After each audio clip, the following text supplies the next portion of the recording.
بسم اللہ الرحمن الرحیم، کلاس 4 ہے۔ السلام علیکم۔ آج ہم پڑھیں گے چیپٹر نمبر 10، ابتدائی طبی امداد، یعنی فرسٹ ایڈ جو ہے وہ کیا ہے، اس کی تعریف، اس کی امپورٹنس کیا ہے۔ فرسٹ آف آل آپ کے مائنڈ میں ایک چیز کلک کرے گی کہ فرسٹ ایڈ سے کیا مطلب کوئی بھی ایمرجنسی کنڈیشن بنتی ہے تو اس دورانیے میں جو فوری طور پر آپ امداد دیتے ہیں کسی ہیلپر کو، وہ آپ کی فرسٹ ایڈ کہلائے گی، ٹھیک ہے۔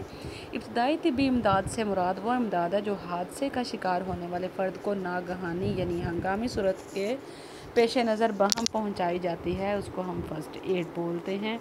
یہ عارضی نگہداشت کا نام ہے اور فوری طور پر جو نگہداشت کی جاتی ہے، اس میں کیا ہوتا ہے، اچانک بیماری یا کسی حادثے کی صورت میں ہم کسی فرد کو یہ امداد دیتے ہیں، یعنی کوئی ایمرجنسی کنڈیشن ہے، کہیں روڈ ایکسیڈنٹ پہ کوئی بندہ جو ہے وہ کرٹیکل سچویشن میں، تو اس کو فوری طور پر اور عارضی جو آپ نے اس کی کیئر کرنی ہے اس کا نام کیا ہوگا، فرسٹ ایڈ۔ لیکن وہاں پہ یہ ڈاکٹری والا کام آپ لوگوں نے نہیں کرنا، یہ میں جو کیونکہ وہ بہت ساری ہڈیاں اگر اس کی خدا نخواستہ فریکچرڈ ہیں تو ان کا مزید جو خطرہ ہے وہ بڑھ سکتا ہے، اس لیے ڈاکٹر بننے کی کوشش نہیں کرنی۔ صرف اتنا دیکھنا ہے کہ اس بندے کا سانس بحال رہے اور وہ بندہ جو ہے وہ زندگی کی طرف اس کی جو ہے وہ روانی ہو، یہ نہ ہو کہ اس کو آپ مزید تکلیف دے کے اور اس کو آپ ڈیتھ کی طرف دھکیل دیں۔ ابتدائی طبی امداد سے مراد ہے کسی حادثے یا قدرتی آفات کے موقع پر ایسی ہوشیاری اور سمجھداری سے مدد پہنچانا کہ ڈاکٹر کے آنے سے پہلے یا متاثرہ فرد کو ہاسپٹل پہنچانے تک اس کی زندگی قائم رہے، ضرب اور چوٹ کے اثرات نہ بڑھیں۔ فرسٹ ایڈ کا لفظی مطلب بھی ہے ابتدائی طبی امداد، یعنی اچانک کسی کو کرنٹ لگ گیا ہے، کوئی جل گیا ہے یا پانی میں ڈوب گیا ہے، کسی زہریلے جانور نے کاٹ لیا ہے، بم بلاسٹ ہو گیا ہے، یا کوئی تکلیف ہے، شدید قسم کا جو ہے وہ درد اس کو اٹھ رہا ہے کوئی چیز کھانے سے یا پینے سے، یا کوئی قدرتی آفت خدا تعالیٰ کی ذات کی طرف سے، مثلاً زلزلے یا سیلاب وغیرہ، تو اس دورانیے میں آپ نے فرسٹ ایڈ دینی ہوتی ہے۔ اس کے کچھ اصولز ہیں، کچھ اس کے اسپیسیفک پرنسپلز ہیں جو ہم یہاں پہ پڑھیں گے، ان کو ڈسکس کرتے ہیں۔ سب سے پہلے نقصان کے سبب کو دور کرنا۔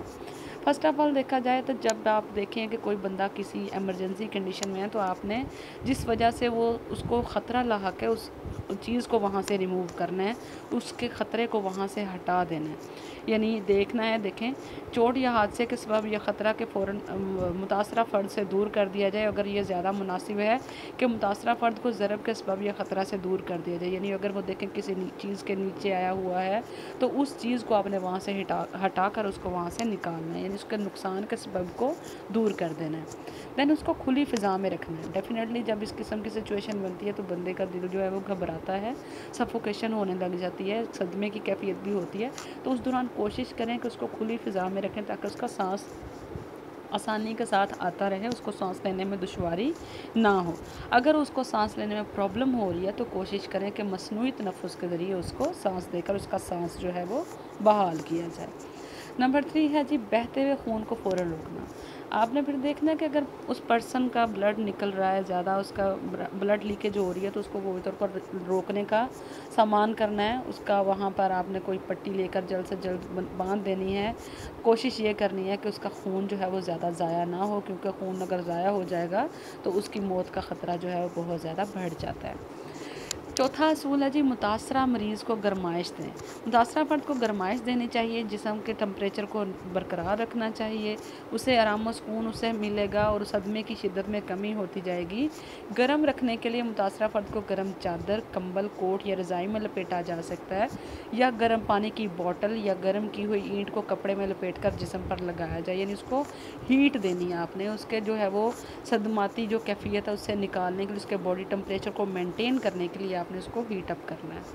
نیکسٹ ہے جی آرام دہ حالت میں رکھنا۔ متاثرہ فرد کو آرام دہ حالت میں رکھا جائے گا تاکہ اس کے زخموں اور چوٹ کو آرام مل سکے، اس سے وہ آرام اور سکون محسوس کرے گا۔ اگر اس کو آپ اٹھا کے کسی ایسی جگہ شفٹ کرتے ہیں جہاں پر اس کو باقی نقصان کے سبب کو تو دور کر دیا لیکن اس کی جو ہے وہ کنڈیشن وہاں پر نارمل نہیں ہے، سیٹ نہیں ہے اور کنوینئنٹ نہیں ہے، تو دین وہ کیا زیادہ تکلیف محسوس کرے گا۔ آرام دہ حالت میں ہوگا تو اس کو زیادہ سکون محسوس ہوگا، اس لیے کوشش کریں کہ اس کو آرام دہ حالت میں ہی رکھا جائے۔ زہر کو باہر نکالنا۔ اگر مریض نے زہر کھا لیا ہو تو کوشش کریں کہ اس کے باڈی سے زہر کو خارج کر دیں. زیادہ مناسب ہے کہ اس کے اثر کو زائل کیا جائے. اس کے لیے ڈفرینٹ ریمیڈیز وغیرہ یوز ہوتی ہیں.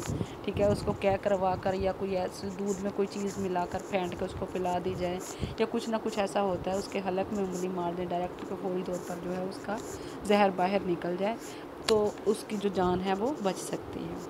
ڈاکٹر کی جگہ نہ لینا. ابتدائی طبی امداد لینے والے کو اس بات کا علم ہو کہ وہ ڈاکٹر نہیں ہے, اس لیے اسے ڈاکٹر کی ذمہ داریاں قبول نہیں کرنی چاہیے.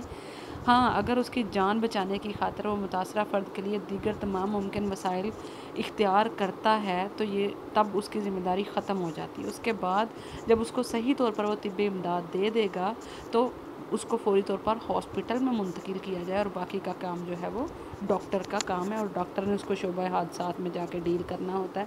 کیونکہ ایک ڈاکٹر میں اور ایک فرسٹ ایڈ دینے والے میں یہ فرق ہوتا ہے کہ اس کو وہ کمپلیکیشنز کا نہیں پتہ ہوتا جتنا ایک ڈاکٹر جو ہے وہ سمجھ سکتا ہے ایک پیشنٹ کو لے کے. نیکسٹ ہے ہڈی کا ٹوٹنا. اگر کوئی ہڈی شکستہ ہو گئی ہو تو مجروح حصے کو ہلایا نہ جائے جب تک کہ شکستہ عضو کو غیر شکستہ عضو کے ساتھ باندھا نہ جائے.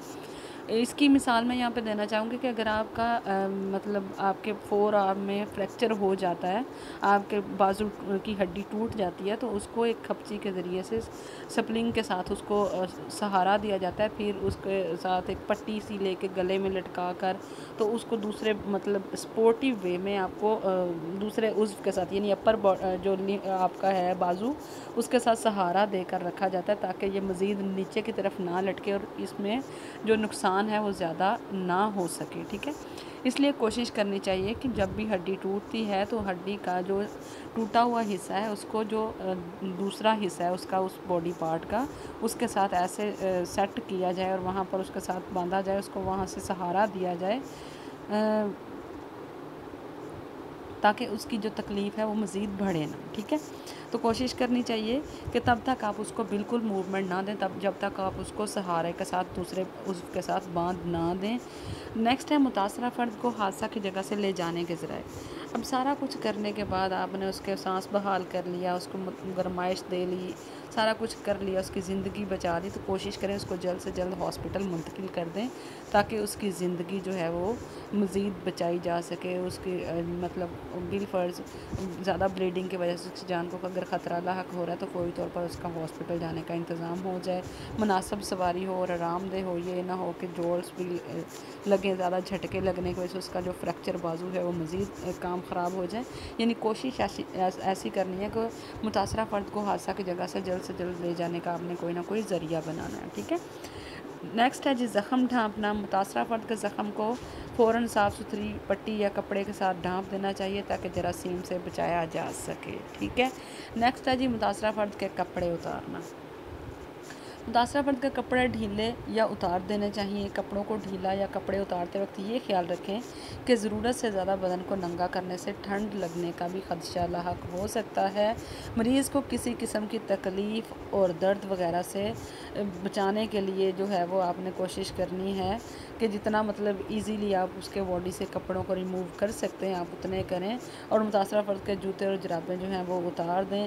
ہاں, لیکن اگر یہ نہیں ہے کہ اگر وہ پیشنٹ جو ہے وہ جلا ہوا ہے, وہ آگ کا جو ہے وہ آگ لگی اس کے کپڑوں کو, تو آپ اس کے کپڑے وہاں سے کھینچ کے اتارنا شروع کر دیں, تو یہ بیٹا یہ بہت غلط ہے. اس لیے آپ نے وہ کام نہیں کرنا. جتنا ایزیلی اور جتنا کنوینئنٹ ہوگا اس بندے کے لیے اس کنڈیشن میں آپ نے وہ کرنا ہے. ادروائز آپ نے اس کے کپڑے وہاں سے زخموں سے کھینچ کے اتارنے کی کوشش نہیں کرنی. طبی امداد کے بنیادی اصولوں سے واقفیت ہونی چاہیے جی. سب سے پہلے جو فرسٹ ایڈ دینے والا پرسن ہے اس کو پتہ ہونا چاہیے کہ اس کے بنیادی اصولوں سے اس کو واقفیت ہو. جب تک اس کو اس چیز پر عبور حاصل نہیں ہوگا وہ متاثرہ فرد کو صحیح طور پر آرام نہیں دے سکتا. اب اس کے